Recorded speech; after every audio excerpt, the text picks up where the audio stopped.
ಒಂದೆರಡು ಮಾತು.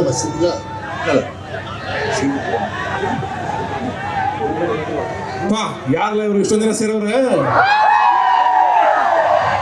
ಎಲ್ಲ ನಮ್ಮವ್ರೆ. ಕರ್ನಾಟಕದ ಮೂಲೆಯಿಂದ ಇಲ್ಲಿವರೆಗೂ ಬಂದಿದ್ದೀರಾ. ನೋಡಕ್ಕೆ ಕಣ್ಸಾಲ್ದು ಈ ಸಂಭ್ರಮನ. ಬಹಳ ಖುಷಿ ಆಗುತ್ತೆ.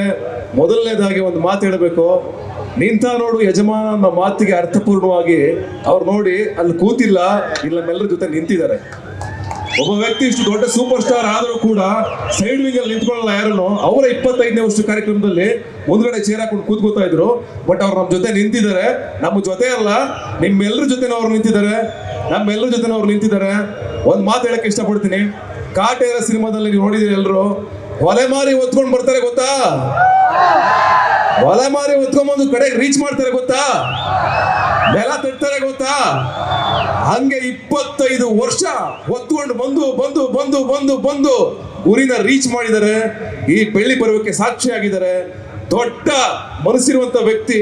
ಅವ್ರು ಯಾವತ್ತು ಕೈ ಕೊಟ್ಟು ಹಿಂಗೆ ಎದುರುಗಡೆ ಅವ್ರು ಬಂದ್ರೆ ಹಿಂಗಂದು ಹಿಂಗೆ ಅನ್ನೋರಲ್ಲ, ತಬ್ಕೋತಾರೆ, ಹಗ್ ಮಾಡಿ ಬೆಂತಟ್ತಾರೆ. ಅಷ್ಟು ದೊಡ್ಡತನ ಇರುವಂತ ವ್ಯಕ್ತಿ. ಅವ್ರಿಗೆ ಒಳ್ಳೇದಾಗ್ಬೇಕು. ಅವ್ರು 25 ವರ್ಷ ಅಲ್ಲ, ಇನ್ನೂ 25 ವರ್ಷ, ಆದ್ರೆ 25 ವರ್ಷ ಆಚೆಗೂ 265 ವರ್ಷ ಆದ್ರೂ ನಿಮ್ಮ ಕೀರ್ತಿ, ನೀವು ಮಾಡಿರುವಂತ ಸಿನಿಮಾಗಳು ಉಳಿಬೇಕು, ಜನ ನಿಮ್ಮ ಸಿನಿಮಾಗಳನ್ನ ನೋಡ್ತಾ ಇರಬೇಕು ಅಂತ ಹಾರೈಸ್ತೀವಿ sir. Thank you so much. ಹಾಗೆ ಕಡೆಯದಾಗಿ ಅವ್ರಿಗೆ ಹುಟ್ಟುಹಬ್ಬದ ಶುಭಾಶಯಗಳು. ಮತ್ತೊಮ್ಮೆ ನೆನೆತಾನೆ ಅವ್ರ ಬರ್ಡೇ ಆಗಿದೆ. ಒಂದು ಮಾತು ಹೇಳಿದ್ರು ದಾವಣಗೆರೆನಲ್ಲಿ, ಆ ಮಾತನ್ನ ಇಲ್ಲಿ ಆಡ್ತಾ ನಾನು 2 ಮಾತು ಮುಗಿಸ್ತೀನಿ.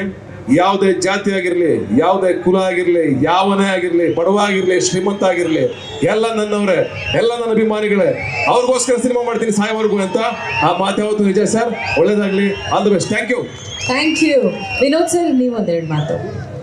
ಹೆಚ್ಚಿನ ವಿಡಿಯೋಗಳಿಗೆ ಪ್ರತಿಧ್ವನಿ ಯೂಟ್ಯೂಬ್ ಚಾನೆಲ್ ಸಬ್ಸ್ಕ್ರೈಬ್ ಮಾಡಿ, ಬೆಲ್ ಐಕಾನ್ ಕ್ಲಿಕ್ ಮಾಡಿ.